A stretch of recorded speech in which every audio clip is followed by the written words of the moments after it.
Okay, so we're here with James Kinyangi, CCAFS East Africa Regional Program Leader, um, here in Doha, COP18 Climate Conference. James, you just held a presentation at an FAO-led side event. How can climate-smart approaches help to build resilience in food security in agriculture? Where you talked a little bit about how can the poorest and most vulnerable benefit from climate-smart approaches. And I just wanted to follow up on this with a few questions. During your presentation, you talked a bit about the need to target the most vulnerable of the population. Could you elaborate a bit more about this, the need for targeting, and if you have any examples from the field where targeting really made a difference? Yeah. Yes, thank you. Yes, I think when we talk about targeting, we are recognizing one thing, that we are recognizing that the poorest and the vulnerable constitute a different group within rural communities. They constitute, women, they constitute children, they also constitute young people, old people. And so these sorts of groups have different perceptions, they have different levels of skills, they have different knowledge. And so what targeting does is that targeting offers you an opportunity to actually work with them on those particular elements of skills and knowledge that they are best suited to address. So if I were to take an example of some of the appropriate approaches we have tried, is we have worked with groups of women on small livestock. Women are particularly very keen, and they are an important constituency in agricultural production, but they have a lot of knowledge and a lot of skills about managing small livestock. So about managing sheep, about managing goats, and also about managing poultry. So when we work together through groups of researchers and development workers and government extension, when we work with groups of women, we really focus on those types of enterprises and interventions around small livestock. Other interventions that one can focus on are also interventions to do with post-harvest management.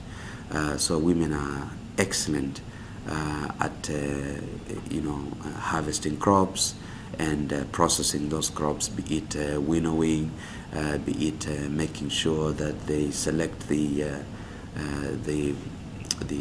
grain which is of better quality for human consumption, and that which has been affected by pests and diseases that needs to be discarded or needs to be utilized for other uses on farm. Women are really excellent at that process. The other example is working with young people on horticultural products and tapping into local markets. So young people have the knowledge and skills about improved seeds of horticultural crops, about the intensive nature of management of horticultural crops, about disease control, about how to mix chemicals and spray against diseases and pests, and really actively working together with researchers on interventions and improving their knowledge and skills about producing horticultural crops. So when we talk about targeting, we talk about this sort of approach that different communities within the agriculture's rural poor have the skills and information to do certain things very well, and that if we focus on those and provide support in terms of appropriate technology, in terms of locally available equipment and techniques, and link them to the local availability of knowledge, I think that process helps us to make a lot of progress. Okay, thanks. Yeah. Well, one of the challenges with climate smart agriculture is scaling it up. According to you, what would you say are some of the barriers to scale climate smart agriculture approaches in East Africa, and what do you think is needed to scale it up successfully in your region? Yeah, thank you. So, I think one of the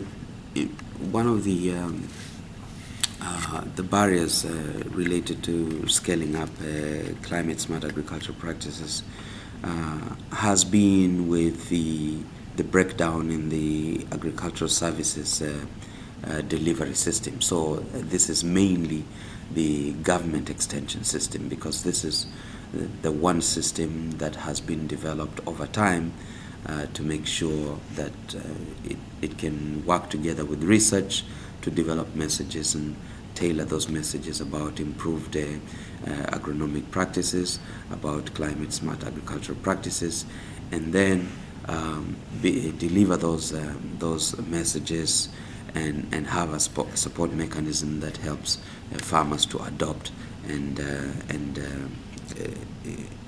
scale up these practices on farm. Now, with the advent of structural adjustment programs in the 1990s, with changes in the governance and democratization of governments in the last 20 years or so, resources have now moved away to other key sectors of the economies, and the extension service has completely broken down. And so what is happening now is that a lot of development partners and a lot of other key players are supporting the farmers' organizations themselves, farmers' groups, farmers' cooperatives, farmers' organizations at the local level, to play a key role in making sure that they access knowledge, they process this knowledge, and they're able to transfer this knowledge to farmers, and that they receive feedback and provide this feedback back to government extension and other research agencies that are working there to develop information packages for farmers related to climate smart practices. So this barrier is mainly institutional. Now, to be able to address this institutional barrier, it requires policy changes. So it requires not only behavioral change on the part of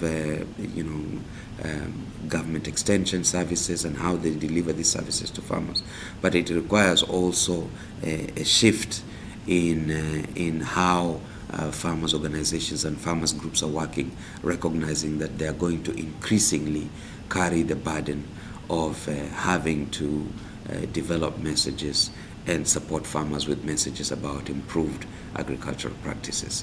So I see the institutional barriers being addressed, but at the same time we need to work together in partnership to make sure that the local communities are able to address the social barriers that exist about skills, about knowledge, and about changes in practices that are needed to bring this partnership to work.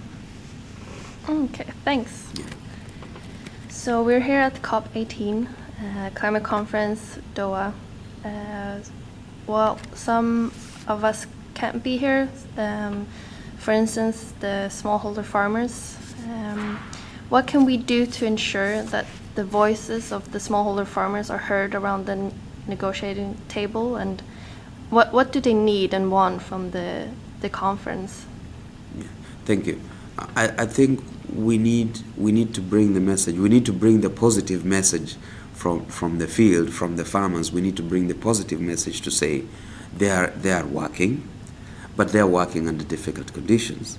They are working under a changing climate. They are working under conditions of uncertain markets. They are working under conditions of changing practices, changing norms and institutions. They are working under conditions where the land is not able to provide, in terms of soil fertility, is not able to provide the sorts of yields have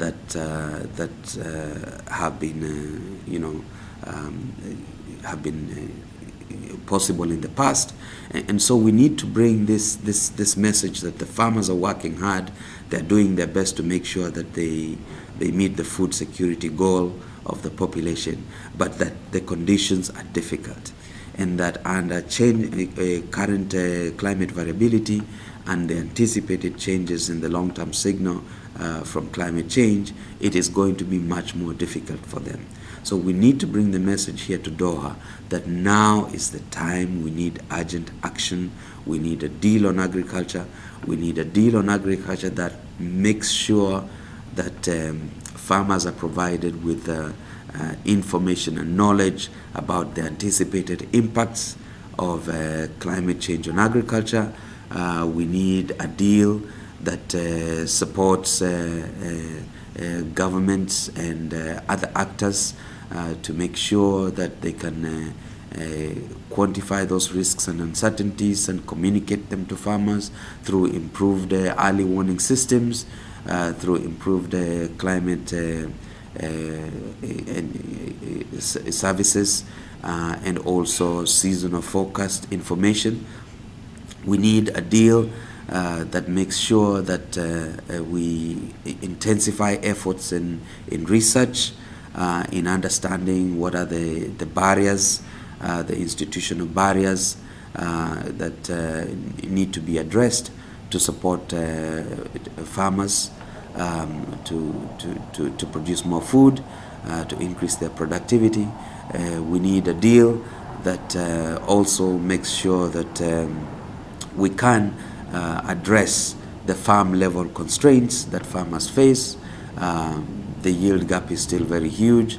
In some instances where farmers can produce up to 5-6 tons of grains per hectare, they're only producing a ton or less than a ton. So we need a deal that makes sure we go away and implement programs that can help to meet that yield gap. We need a deal that provides for financing mechanisms for governments to support the most vulnerable communities. We also need a deal that makes sure that we are able to build capacity, not just of farmers, but also of governments through the policy processes, bringing together partnerships from NGOs, researchers, government, farmers' organizations, as service providers, and as partners that make sure that farmers are able to continue to implement climate-smart agriculture in order to meet the food security demand and also to improve their incomes. Okay, thanks.